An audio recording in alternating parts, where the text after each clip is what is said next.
మీద కాలు వేసుకుని కూర్చుంటాడు. అంటే ముఖ్యమంత్రి ఏం సందేశం ఇస్తున్నాడు? ఇప్పుడు షర్మిల కొత్తగా మళ్ళీ కాంగ్రెస్ పార్టీ అధ్యక్ష బాధ్యతలు చేపట్టారు. ఇది తెలుగుదేశం పార్టీకి ప్లస్ అవుతుందా మైనస్ అవుతుందా అనుకుంటున్నారు? ఎందుకంటే మీరు విమర్శించే జగన్ ఆవిడ కూడా విమర్శిస్తున్నారు, మీరు ప్రశ్నిస్తున్న జగన్ అవినీతిని ఆవిడ కూడా ప్రశ్నిస్తున్నారు. పైగా మీరు చెప్పిన దానికంటే సొంత చెల్లెలు చేసే విమర్శలు జనాల్లోకి పర్టికులర్ బాగా వెళ్ళే అవకాశం ఉంటుంది. ఆ కుటుంబంలో ఏం జరుగుతుందో స్వయంగా రక్తం తోడబుట్టిన చెల్లెలే ఆరోపిస్తూ ఉంటే జనాలు నమ్మే అవకాశం ఉంటుంది కదా. ఖచ్చితంగా. ఎందుకంటే నిన్న మొన్నటి దాకా షర్మిలారెడ్డి గారు కాంగ్రెస్ పార్టీలో చేరక ముందు కూడా జగన్మోహన్ రెడ్డి గారు వైఎస్ఆర్సీపీ తరఫున ఈ ప్రాంతంలో ఆయన జైల్లో ఉంటే ఆమె పాదయాత్ర చేయటం కానీ లేకపోతే ఎన్నో కార్యక్రమాల్లో భాగస్వాములు కావటం మనం చూడటం జరిగింది. తర్వాత తెలంగాణ కొంతకాలం వెళ్ళారు, మళ్ళీ ఇక్కడికి వచ్చి పీసీ అధ్యక్షులుగా.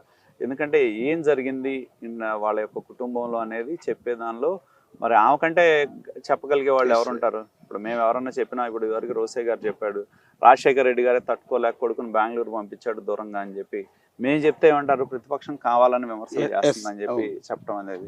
సొంత చెల్లెళ్ళే చెప్పినప్పుడు కొంత వ్యాలిడిటీ ఉంటుంది ఖచ్చితంగా దానికి. ఎందుకంటే జగన్మోహన్ రెడ్డి గారి యొక్క నైజం ఏంటి అనేది, ఎన్నికల ముందు ఒక రకంగా ఉన్నాడు, ఎన్నికలైన తర్వాత ఒక రకంగా ఉన్నాడు.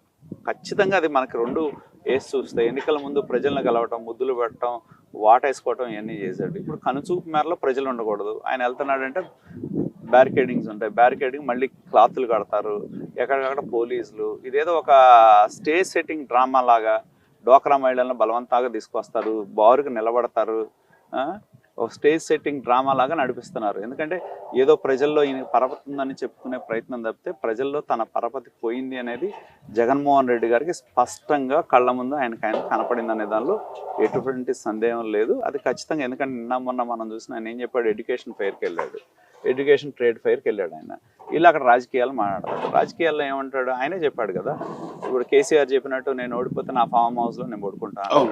ఫామ్ హౌస్లో కాకపోతే ఇంకెక్కడైనా పడుకోవచ్చు. అలాగే ఈయన కూడా ఏం చెప్పాడు, నేను చేయాల్సింది చేశాను, ఓడిపోయింది అనుకో నేను దానికి సిద్ధం అంటున్నాడు. అంటే ఆయనకు అర్థమవుతుంది ప్రజా వ్యతిరేకత ఏ స్థాయిలో ఉందో. తన ఓటమిని ఎన్నికల ముందే జగన్మోహన్ రెడ్డి అంగీకరించాడు అనేది తన మాటల ద్వారా స్పష్టం అవుతాం. మీకు సిమిలారిటీస్ కనపడుతున్నాయి. అక్కడ కేసీఆర్ అంబేద్కర్ స్టాచ్యూ ఓపెన్ చేశారు, ఇక్కడ జగన్ అంబేద్కర్ స్టాచ్యూ ఓపెన్ చేశారు. అక్కడ కేసీఆర్ ఎన్నికల ముందు నన్ను ఓడిచ్చేస్తే ఇంటికి పోతాను, నేను ఫామ్ హౌస్ లో పడుకుంటా అన్నారు. ఇక్కడికి జగన్ కూడా అదే విధంగా ఓడిపోతే హ్యాపీగా దిగిపోతాను. సిమిలారిటీస్ కనపడుతున్నాయి. అక్కడది ఇక్కడది చూస్తే సిమిలారిటీస్. నాయకత్వం ఎంత అసహనంతో ఉన్నారు అనేది తెలంగాణ నాయకత్వాన్ని ఎన్నికల ముందు మీరు చూసిన కేటీఆర్ వ్యాఖ్యలు కానీ, కేసీఆర్ వ్యాఖ్యలు కానీ ఇవన్నీ చూసినా, అలాగే ఇక్కడ జగన్మోహన్ రెడ్డి, సజ్జల రామకృష్ణారెడ్డి ఇతర నాయకుల వ్యాఖ్యలు చూసినా ఖచ్చితంగా అర్థమవుతా ఉంది. ఎందుకంటే నాకు అర్థం కాని ఏంటంటే, జగన్మోహన్ రెడ్డి దగ్గర ఒకటే, తనను విభేదించిన వాళ్ళు సొంత చెల్లెైనా పర్లేదు అనేది. ఎందుకంటే వాళ్ళ నాయకులు దిగజారి సొంత చెల్లెల్ని ఇష్టం వచ్చినట్టు మాట్లాడుతుంటే, ఎందుకంటే మా బొట్టాళ్ళు మాట్లాడంటే నన్ను మాట్లాడమన్నా కూడా మేము రాజకీయాల్లో కొన్ని విలువలతో వచ్చాం కాబట్టి కొన్ని పరిమితులు లోబడి సిద్ధాంతాల పరంగా విభేదిస్తాం, సిద్ధాంతపరంగా మాట్లాడతాం. కానీ సొంత చెల్లెలైనా తనను విభేదించింది కాబట్టి తనని దిగజారి తన పార్టీ నాయకులే తనని రక్తం పంచుకున్న చెల్లిని మాట్లాడుతూ ఉన్నాడంటే, మరి జగన్మోహన్ రెడ్డి ఆ స్థాయిలో ఉన్నాడు అంటే ఇక దాన్ని బట్టి జగన్మోహన్ రెడ్డికి ఆయన భార్య తప్పితే ఇంకెవరూ లేరు అనేది, ఇక వాళ్ళిద్దరు తప్పితే ఇంకెవరు కాదు. ఎవరు ఏమైనా పర్లా, తల్లి ఏమైనా పర్లా, చెల్లి ఏమైపోయినా, జనం ఏమైపోయినా పర్లా, జనాలు నాశనం అయిపోయినా పర్లేదు, ఏది ఏమైనా సరే వాళ్ళ దీని మీదగా, వాళ్ళ శవాల మీదగా అయినా సరే నాకు అధికారం కావాలనే దృక్పథం జగన్మోహన్ రెడ్డి దగ్గర స్పష్టంగా కనపడుతుంది. షర్మిల తెలుగుదేశం పార్టీ వదిలిన బాణం, తెలుగుదేశం పార్టీ చంద్రబాబు నాయుడు ఆమెకి ప్యాకేజ్ ఇచ్చారు, ఆమె ఒక ప్యాకేజీ స్టార్, చంద్రబాబు ఇచ్చిన స్క్రిప్ట్నే చదువుతున్నారన్న విమర్శ మీరు బాగా ఉంటారు వైఎస్ఆర్ పార్టీ నేతల నుంచి. నిజమా? ఆ లింక్ ఎక్కడన్నా కలుస్తుందా? ఏంటంటే అసలు కాంగ్రెస్ పార్టీలో పిసిసి అధ్యక్షురాలుగా తెలంగాణలో ఆమె పోరాటాలు చేసింది, కాంగ్రెస్తో కలిసి పనిచేయాలనుకున్నారు. అక్కడ ఉన్న కాంగ్రెస్ పార్టీ ఏదైతే ఉందో కాదు, ఆమె అక్కడ ఉంటే బాగుంటుంది అనేది ఒక నిర్ణయం చేయడం జరిగింది. చేసిన తర్వాత వాళ్ళు మాట్లాడుకున్న తర్వాత ఆమె కొంచెం లేటుగా జాయిన్ అయ్యారు తప్పితే ఎప్పుడో కాంగ్రెస్ పార్టీలో జాయిన్ అవుతుంది అనేది కొన్ని నెలల ముందే, తెలంగాణ ఎన్నికల ముందే ఒక నిర్ధారణకు వచ్చారు. ఇవాళ కొత్తగా వచ్చేది ఏంటి, అసలు కాంగ్రెస్ పార్టీకి తెలుగుదేశానికి సంబంధమే లేదు, ఎటువంటి సంబంధాలే లేవు అందులో. కాబట్టి ఇదేంటంటే ఇక ఆయన ఏమి చెప్పాలో అర్థం కాక ఇదేదో, ఎందుకంటే నాకు కొంతమంది మిత్రులు రకరకాల సందర్భాల్లో కలిసినప్పుడు చెప్తా ఉంటారా, జగన్మోహన్ రెడ్డి ఎంత స్థాయిలో దిగజారుతాడు అనేది. నాకు కొంతమంది మిత్రులు అమెరికాలో వెళ్ళినప్పుడు చెప్తా ఉన్నారు. ఎందుకంటే అక్కడ అమెరికాలో అప్పుడు షర్మిల తెలంగాణలో పాదయాత్ర చేస్తా ఉన్న సందర్భంలో కొంతమంది రాజశేఖర రెడ్డి ద్వారా లబ్ధి పొందిన వాళ్ళు కొంతమంది వెళ్ళి షర్మిల గారికి ఆర్థిక సహాయం చేద్దామని వాళ్ళు అనుకుంటే వాళ్ళు సహజంగా అక్క చెల్లెలు అన్న సహజంగా తండ్రితో అనుబంధం ఉంది వాళ్ళందరికీ వెళ్ళి ఇదిగో మన అమ్మాయి చేస్తుంది మేము ఇట్లా చేయాలనుకుంటున్నాం అంటే లేదు మీరు చేయటానికి వీల్లేదు ఎట్టి పరిస్థితుల్లో చెయ్యొద్దు అని చెప్పి వాళ్ళు ఏదైనా సహాయం చేయాలన్న తన తండ్రిని ద్వారా లబ్ధి పొందిన వాళ్ళు తన తండ్రి శ్రేయోభిలాషులు ఆ కుటుంబానికి శ్రేయోభిలాషులు కావాల్సిన వాళ్ళు తన చెల్లెలు పాదయాత్ర చేస్తా ఉంటే సహాయ సహకారాలు అందిద్దామన్నా వద్దని చెప్పే అన్న ఎవరన్నా ఉన్నారా? ఉంటారా ఎవరైనా? అవును.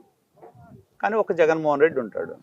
మరి దాన్ని బట్టి ఆయన ఏంటి, ఆయన యొక్క ఆలోచన దృక్పథం ఎలా ఉంటుంది అనేది చాలా స్పష్టంగా మనకు కనపడతా ఉంది. కాబట్టి ఏంటంటే ఆయన ఎంత దీనికైనా దిగజారుతాడు తన కోసం, డబ్బు కోసం, సంపాదన కోసం, అధికారం కోసం, ఏ స్థాయికైనా ఏ నీచత్వానికి పాల్పడటానికైనా తన చుట్టూ ఉన్న కొంతమంది వీళ్ళు ఉంటారు కాపలా కుక్కలు లాంటి వాళ్ళు వాళ్ళని ఉసిగొల్పుతారు. సహజం అది. చివరిగా ఒక మాట, బేసిక్గా తెలుగుదేశం పార్టీలో టాప్ 3 లేకపోతే టాప్ 5 లీడర్లు ఎవరైనా ఉన్నారంటే అందులో ధూళిపాళ నరేంద్ర పేరు ఖచ్చితంగా ఉంటుంది. తెలుగుదేశం పార్టీ పెద్ద తలకాయ ఎవరైనా ఉంటారు ధూళిపాళ నరేంద్ర. తెలుగుదేశం పార్టీ గొంతు ఏది అంటే ధూళిపాళ నరేంద్ర అంటారు. కానీ 2014-19 మధ్యలో చాలామంది తెలుగుదేశం పార్టీ నేతలు కార్యకర్తలు బాధపడింది ఏంటంటే క్యాబినెట్లో ధూళిపాళ నరేంద్ర ఎందుకు లేరు అని. సో ఈసారి ప్రభుత్వం ఏర్పడితే క్యాబినెట్లో ధూళిపాళ నరేంద్రని చూడగలమా అని నేను అనుకుంటున్నాను ఖచ్చితంగా. ఎందుకంటే తెలుగుదేశం పార్టీకి నేను అనేది మా కుటుంబం ఉన్నప్పటి నుంచి కూడా మా కుటుంబానికి తెలుగుదేశం పార్టీకి ఎంతో అవినాభావ సంబంధం ఉంది. ఎన్టీ రామారావు గారు వచ్చినప్పుడు పార్టీ పెట్టినప్పుడు మా తండ్రి గారు వీర చౌదరి గారు పార్టీలోకి వచ్చారు. తర్వాత అంచెలంచెలుగా ఆయన రెవెన్యూ మినిస్టర్ అయ్యారు. అలాగే ఆయన చనిపోయింది కూడా తెలుగుదేశం పార్టీ రైతు సదస్సు గుంటూరులో జరిగినప్పుడు ఆ కార్యక్రమాల్లో పాల్గొంటూ చనిపోయారు. నేను ఆ వారసత్వం నుంచి వచ్చిన వాడిని కాబట్టి ఖచ్చితంగా ఈసారి మాకు అవకాశం ఉంటుందని నేను ఖచ్చితంగా భావిస్తాను. Yes sir, thank you sir, all the best sir.